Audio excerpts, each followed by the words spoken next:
국민 여러분, 안녕하십니까? 여기는 대한민국 대표 정치 전문 플랫폼 한국정치TV입니다.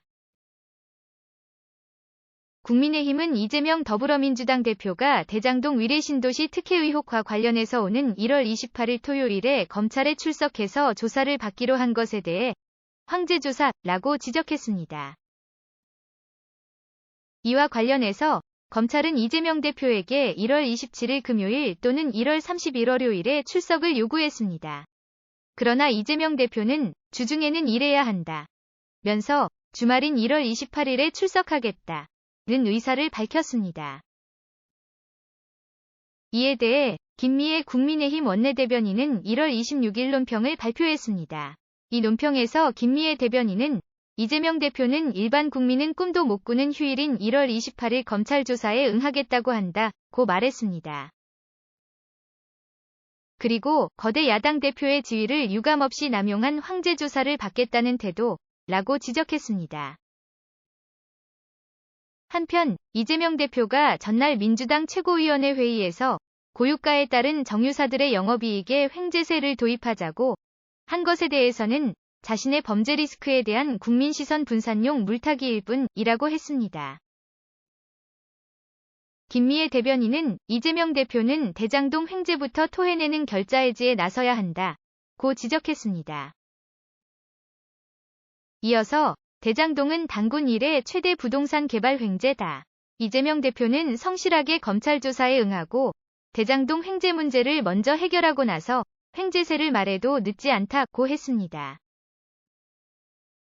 정진석 국민의힘 비상대책위원장도 이날 비대위 회의에서 이재명 대표가 당무가 없는 토요일에 변호사만 대동해서 검찰에 나가겠다고 말했다고 밝혔습니다.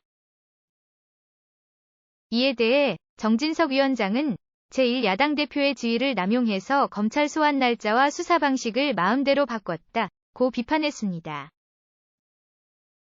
그리고 법 앞에 평등을 무시하며 법치를 훼손하는 오만이 도를 넘었다. 이재명 대표는 당장 제1야당 대표의 특권을 내려놓으시라고 했습니다. 그러자 박성준 민주당 대변인은 서면 브리핑을 통해 토요일에 검찰에 출석하는 것이 매우 이례적이고 특별한 일인가? 라고 물었습니다.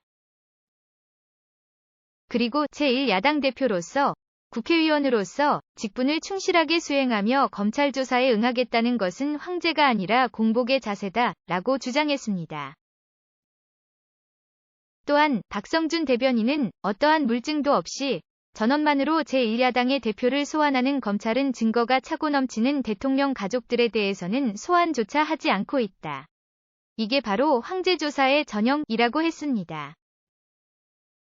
그러면서 김석기 사무총장은 법과 원칙은 안중에도 없고 오직 이재명 대표를 지키기 위해서 거대 위석을 무기로 국민을 향해 선전포고를 한 것과 다를 바가 없다고 지적했습니다.